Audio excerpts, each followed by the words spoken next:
કર્ણાટકની જ્વેલરી શોપમાં હાથ સાફ કરી ગુજરાતમાં નાસ્તા ચોરને ઝડપાયા હતા. કર્ણાટકની ટુકડી બેલાગાવી જિલ્લામાં જ્વેલરી શોપમાંથી ચોરી કરી ગુજરાત તરફ ભાગી રહેલી આંતરરાજ્ય ચોર ટોળકીનો પીછો કરી નેત્રંગ પોલીસે 3 આરોપીઓને ઝડપી પાડ્યા હતા.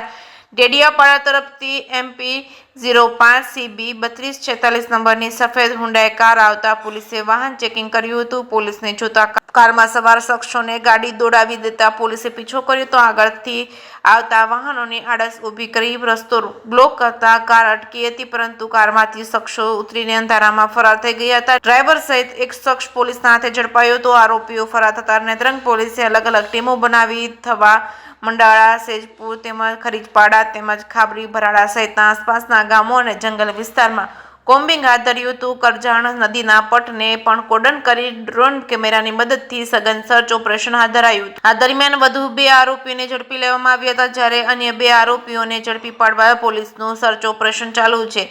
ઝડપાયેલા શખ્સો પાસે વાહનના દસ્તાવેજો અને ઓળખના પુરાવા મંગાવવામાં આવતા તેઓ કોઈ સંતોષકારક પુરાવા રજૂ કરી શક્યા ન હતા, જેથી પોલીસે કારની તલાશી લેતા 2 સ્કૂલ બેગ મળી આવ્યા હતા. બેગમાંથી ચાંદી તથા ઝરમર ધાતુના ઘરેણાં અને અલગ અલગ પ્રકારની ભગવાનની નાની મોટી મૂર્તિઓ તેમજ દીવાની થાંભલીઓ તેમજ પતરીઓ તેમજ સહિતનો જથ્થો મળી આવ્યો હતો. ઘરેણાના બિલ અંગે પૂછપરછ કરતા આરોપીઓએ કબૂલાત કરી હતી કે તેઓ પવન રાવત અને લોકેશ બયલ અને અર્જુનસિંહ રાજપૂત તેમજ રામસા ગુજર સાથે મળીને તારીખ 13 ઓગસ્ટની રાત્રિના કર્ણાટકના કીટર ખાતેથી સોનાની દુકાનમાંથી ચોરી કરી રહ્યા છે. નેત્રંગ પોલીસે 3 આરોપી દિલીપસિંહ લાલસિંહ રાવત ઉંમર વર્ષ 52, નારસિંહ ઉર્ફે પવન તેજસિંહ રાવત, અર્જુનસિંહ શિવસિંહ રાઠોડ ઉંમર વર્ષ 26 ઝડપી લીધા હતા. પોલીસે 4.37 લાખની કિંમતના ચાંદી અને ઝરમરના ધાતુના ઘરેણાં, મૂર્તિઓ સહિતનો મુદ્દામાલ અને 5 લાખની હુન્ડાઈ કાર અને 35,000ના 4 મોબાઈલ ફોન મળી આવ્યા હતા. 972 લાખનો મુદ્દામાલ કબજે કર્યો હતો. લોકેશ બયલ અને રામસા ગુજ્જરને વોન્ટેડ જાહેર કરી તેમની શોધખોળ હાથ ધરાઈ હતી.